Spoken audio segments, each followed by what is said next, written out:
courage doesn't always roar. Sometimes it's the quiet voice at the end of the day whispering, I will try again tomorrow. I love that. Courage doesn't always roar.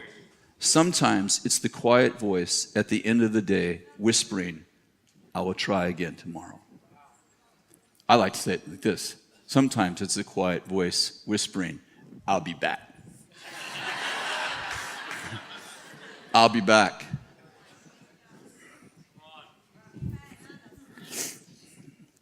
Don't give up. What happens when things get hard? Press in. Keep going.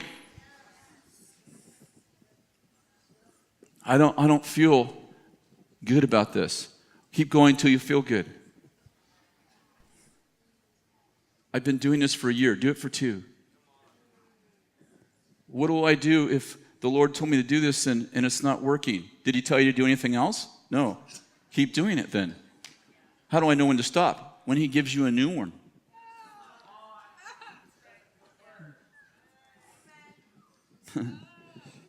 Second Corinthians 4:7, Paul writes this, but we have this treasure in earthen vessels, so that the surpassing greatness of the power will not be of,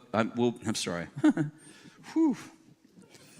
But we have this treasure in earthen vessels, so that the surpassing greatness of the power will be of God and not of ourselves.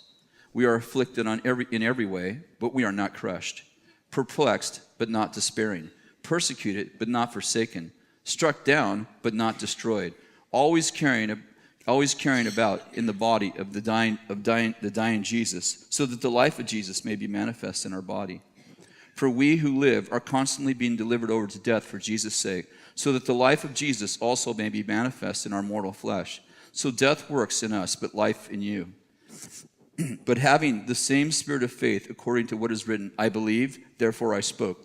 Let me read this. Therefore, having the same spirit of faith, he wrote, I believe, therefore I spoke.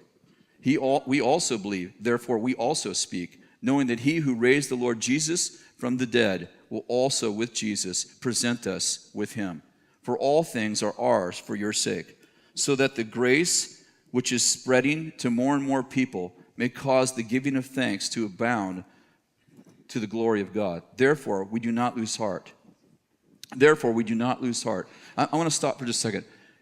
How many of you love grace? Did you notice how it was abounding to these people? It was abounding when Paul refused to give up.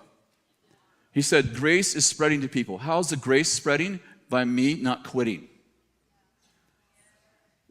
How many of you understand that when you embrace a gospel of grace that takes away personal responsibility and takes away any level of sacrifice, you have a different gospel? Because the way that grace spreads is often through your sacrifice and through sometimes your suffering. And I'm not talking about sickness. He says grace is abounding from all of you. You know why? Because we were struck down, but we didn't give up.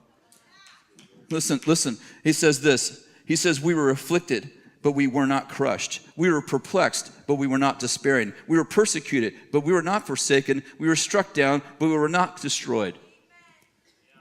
And because I was afflicted, but I wasn't destroyed, and I was in all these things happened. I was perplexed, but I didn't give up.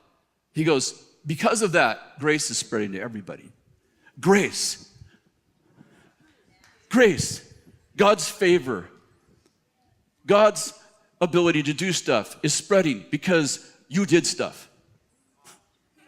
Man, I don't have to do anything. Jesus did it all. No, Jesus did everything he was supposed to do. Now he's waiting for you to do what you're supposed to do.